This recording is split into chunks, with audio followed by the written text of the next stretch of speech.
I'm going to be talking about LinkedIn, your job search BFF, your best friend forever in your job search. At least it's been the best friend of job seekers for a good 10 years now, and it doesn't show any signs of stopping. So I'm glad to be here, and I'm going to talk about a little bit about what we're going to go over today. We're going to talk about why LinkedIn, why should you be on LinkedIn anyway? My 3 L's of LinkedIn, which you're going to learn in just a moment. And we're just going to go over each of those and some top points to make sure that you are implementing in your LinkedIn profile. And then we'll have a little bit of Q&A with some questions that some of you have asked. Why LinkedIn? Here are some important statistics for you to know. This is way back in 2013, and this number is probably even higher now. Even in 2013, 97.3% of staffing professionals use LinkedIn for recruiting. That's an important number. You cannot afford not to be on LinkedIn if you want to be recruited for a job. 89% of hires that were sourced from social media, so that's the pool of Facebook and Twitter and LinkedIn, 89% of all of those were sourced from LinkedIn. So if you're going to choose a social media platform to be on, you want that to be LinkedIn. It is your top priority for your social media presence in your job search. Here's a little graph. Now, when I first started doing LinkedIn, it was back at the beginning of this graph in about 2009 or so. And you can see the growth of LinkedIn since then. My own experience was way back in 2009, I started working with job seekers of various levels, and I started helping them, what should they put in their LinkedIn profiles to make a good impression on recruiters, on hiring managers. I started working with people and kind of figuring it out as I went, and we had some really great success. I had a guy who worked on oil rigs. He was an executive. He worked on oil rigs. And it took just a few weeks for him to find a job working for Hess. It was his dream job. And what the hiring manager told him is that his LinkedIn presence and profile made him stand out from the crowd. Now this is back in 2009 where there were 37 million members on LinkedIn. Now we're over 500. This graph keeps going up and up and up. And it's still important for you to make yourself stand out. So it's even harder now, the more and more members that there are on LinkedIn. And I'm going to teach you today how to make sure that you stand out as much as you possibly can with your LinkedIn profile as more and more members and more competition start showing up on the site. This is Rapid7, a company that maybe some of you want to work for. Ed Nathanson says, I'm always amazed at people who aren't on LinkedIn now. When I talk to candidates and they're not on there, that is a big red flag for me. You don't want to be a red flag when you're looking for your first or second or third job out of college or grad school. So now let's look at the 3 L's of LinkedIn. The most important things for you to be paying attention to. Locatability. That's how easy is it for recruiters and hiring managers and anyone else important to you to be finding you on LinkedIn. How are they going to do that? And you want to make sure that when they look for you, they find you. Then likability. Once they do find you, are they going to like what they see? Are they going to be drawn in? Are they going to want to learn more? Finally, aliveness. You could be found, you could have a great profile, and if you sit there and do nothing with it, then you might not get a lot of results. So aliveness is very important. We're going to go over each one of these and see what you can do to make sure that you're hitting all these points: locatability, likability, and aliveness. And we're going to look at it through the lens of some mistakes that you might be making on LinkedIn. Maybe you're not, which is great. But let's take a look. First, locatability. The most important thing about locatability is your keywords. This is very important for students and something that a lot of students don't realize. Here's an MBA student. He wrote this headline after I gave a talk about LinkedIn to a group of MBAs at the University of Maryland. Do you see how in his headline, you have 120 characters to use in your headline? He wrote MBA 2018, which is fine, but then he has product management, data analytics, former product manager, and he has information technology. These are all of his keywords, which are really important. Now, what most people have on the right-hand side here, the thumbs down, they just say MBA student. Recruiters and hiring managers are going to be looking for people with skills and with titles. They're not just going to be looking for an MBA student. Think about it. It's not going to get you anywhere. So if you have undergraduate at whatever university, at St. John's University, change it. If you want to say you're a student, that's fine, but use that 120 characters and add your keywords, the skills that you have, the titles that you might have or that you might want to have in the future. So you can say future product manager if that's what you want to be. If you're in information technology, put that in there. You're a computer whiz, put that in there. Any keywords that apply to you, you've got to have them in your LinkedIn profile headline. So think to yourself, if people were searching for you, what would they be looking for? Put yourself in the shoes of the recruiters, put yourself in the shoes of the hiring managers, and those terms should come to you pretty easily. If they don't, try looking at some job descriptions. The jobs that you want, what are the keywords that keep showing up in those job descriptions? What are people looking for? Make sure that any of those keywords that you can honestly claim that you have or that you have a future title, put those in your headline. The next thing that people don't realize is that the job titles are also very important for your keywords.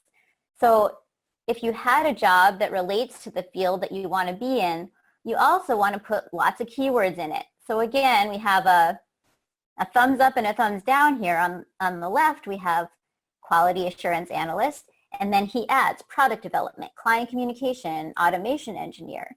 These are all some of his keywords. On the right, we have quality assurance analyst. That will be, it's okay, but it's not going to get as much mileage as putting more of those keywords into the job title. You have 100 characters in the job title. Remember, it was 120 for the headline, 100 for the job titles. And then you want to keep on using your keywords as often as possible in various sections of your LinkedIn profile. The next place that you want to make sure you have your skills is in the skills and endorsements section. As much as possible, do get people to endorse you for your skills. Now, the average Joe is not going to be able to search your skills and find you at all. But recruiters, using their program, their special program, LinkedIn Recruiter, can search profiles for specific skills. And if you have more endorsements for those skills, you're going to show up higher in their search. So on the left, we have someone who has 16, 19, 13 endorsements for some skills. On the right, we have 3, 3, and 3. Now, if you were a recruiter and you were looking at 2 equally qualified candidates and this were the only difference, you would probably choose the one with more endorsements. Now, 16 and 19 and 13 is not that much. You really should be going for more than that. If you look on my profile, you'll see I have 99 plus endorsements for many, many things. Now, you might be young and you might not have had the experience and the network to have quite as many as 99 plus, but go for it. The next thing that you need to do to be locatable on LinkedIn is to build your network. For a long time, people have been saying it is a mistake to have less than 500 connections. You want to have 500 because that's the number that shows up. Once you have more than 500, it just says 500 plus, whether you have 501 or 7,000 like I do, it just says 500 plus. The reason for this that you need to have a big network is that the search results that people get will be related to how many connections you have.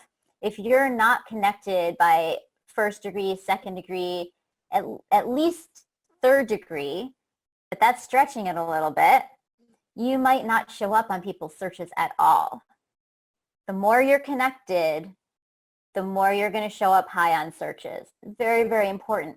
Now, the reason I put the 1,000 in a question mark is that so many people on LinkedIn have 500 connections that I think really the thing you're really shooting for, that like golden ticket, is now more like 1,000. If you want to stand out from the average LinkedIn user, you really need to go for that bigger number. Who might you ask to be in your LinkedIn network? Friends and family, classmates and alumni, employers, if you belong to any clubs or associations, the members there. And then we have group members on LinkedIn. So you want to join some groups on LinkedIn, get into some conversations. Maybe there's someone who you want to connect with who'd be valuable for you to have in your network. Start a conversation with them, connect with them on LinkedIn. If you're looking for alumni, you probably can find those in groups as well. Join the group that's set up for your school. And then you can also search. So let's say you went to St. John's University. That's what the example I gave before.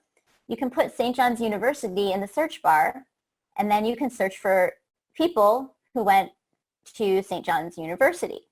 So there are ways for you to find people, and you get a big list of people that you can connect. You can look for the school, and then when you look for the school, you then also get that list of people that you can connect with. So LinkedIn makes that very easy. You do want to make sure that you're not connecting with just everyone. You want to have quality connections. You might be surprised at how many quality connections are out there and available for you, especially when you're a student.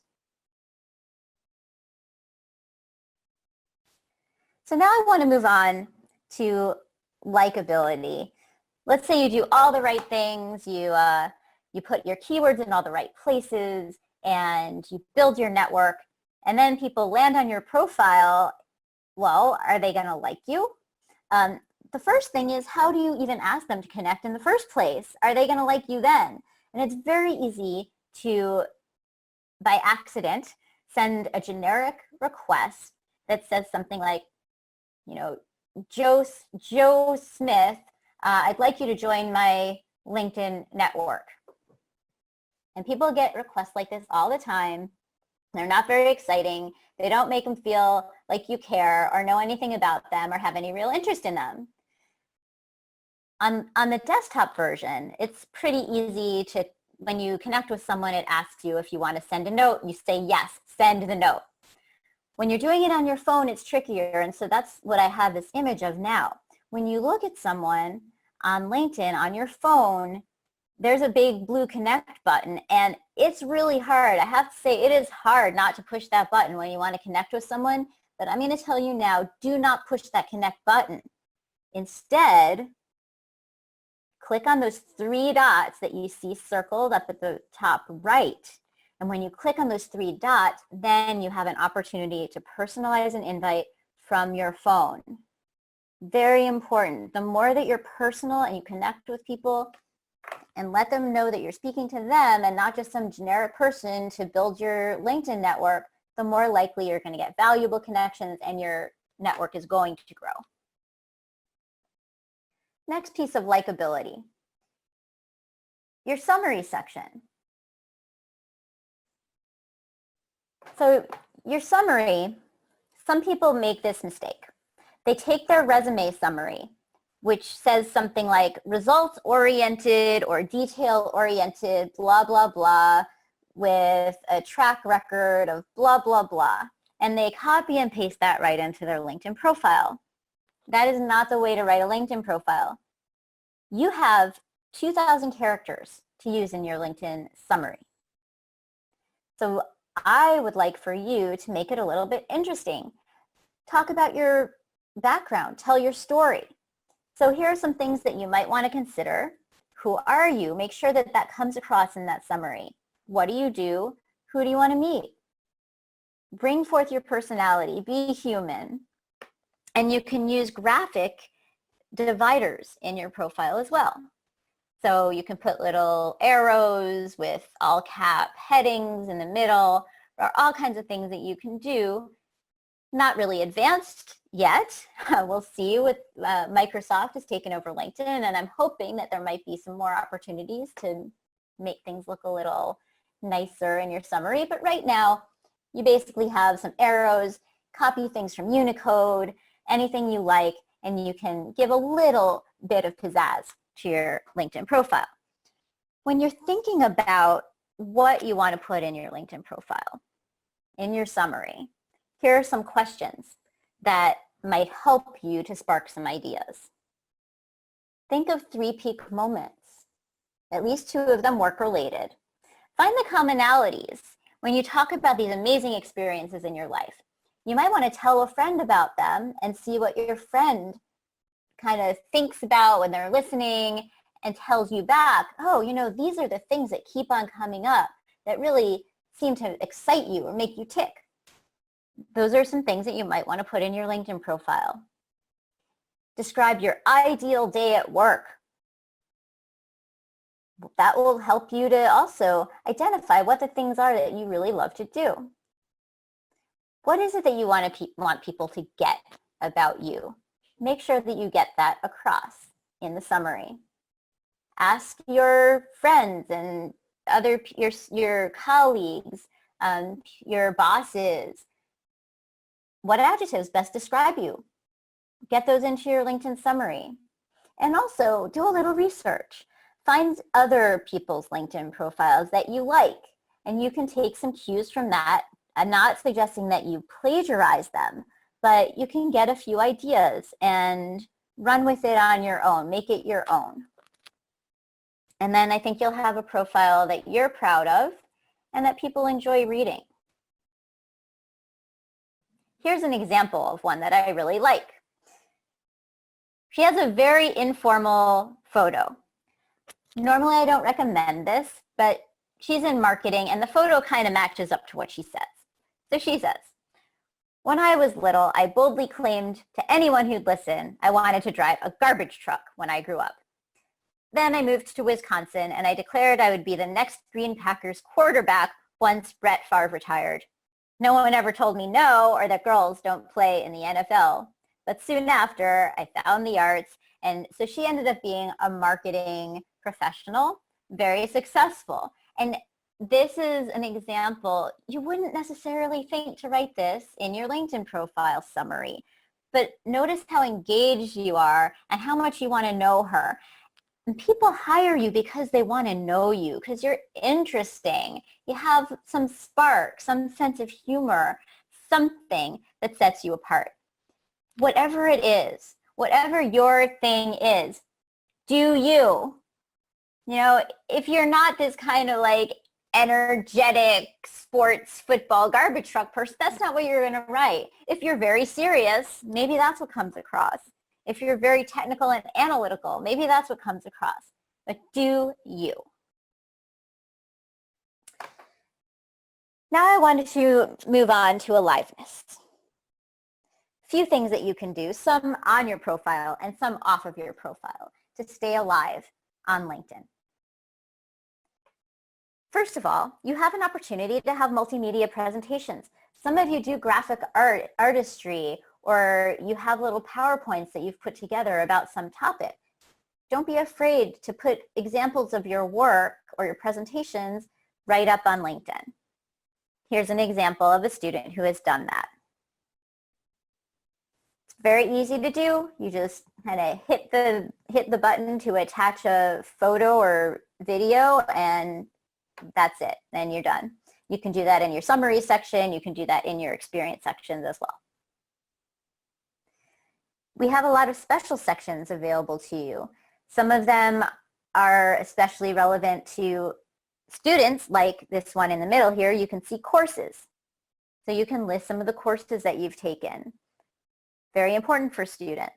If you've got any honors and awards, you can put those in its own section. So these sections don't all show up automatically on LinkedIn, but you can add them. And you'll see that from your homepage. You can add a new profile section. So use these sections to the best of your ability. Then there's, how do you communicate with people? How do you communicate with your connections? Well, you know, sometimes you get notifications that people got a new job, that someone got a birthday, had a birthday. So write to them, tell them congratulations, wish them a happy birthday. It makes a difference. People will remember you when you do that. Not everyone takes the time to do that. And go to your network tab and see what's happening in your network and see if there's anyone that you want to reach out to congratulate on anything, or yeah, just like wish them a happy birthday. It's so simple.